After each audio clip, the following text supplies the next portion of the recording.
বলেন, আপনি কি প্রত্যেকদিন এত ভালো মন্দ রান্না করেন? একজন আপু আমাকে কমেন্টে জিজ্ঞেস করেছিল।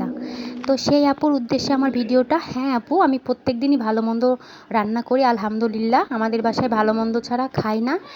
আর প্রথমত আর দ্বিতীয়ত আমার বাসায় প্রত্যেকদিন গেস্ট থাকে।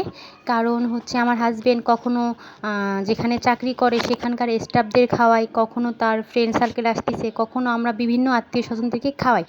মানে অতএব এক কথায় আমাদের বাসায় প্রত্যেকদিন গেস্ট থাকে আলহামদুলিল্লাহ। ওই আল্লাহর একটা কথা আছে না, যাদের বাসায় আল্লাহর নিয়ামত আছে সেই বাসায় কিন্তু গেস্ট প্রত্যেকদিন থাকে।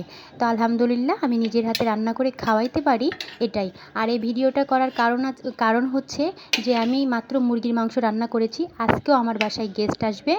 আমি এখনও কাজকাম শেষ করতে পারিনি, মাত্র মুরগির মাংস রান্না করছি আর আমার ছেলেকে খাইতে দিচ্ছি। এখন আমি গরুর গোশত রান্না করব, ভাজি করব, পোলাও করব, অনেক কিছু করব। হ্যাঁ, আমি কোন সকালে উঠেছি। তোমরা যারা বলো যে প্রত্যেকদিন আমি ভালো মন্দ খাই, হ্যাঁ দোয়া করো, আলহামদুলিল্লাহ আমরা প্রত্যেকদিনই ভালো মন্দ খাই।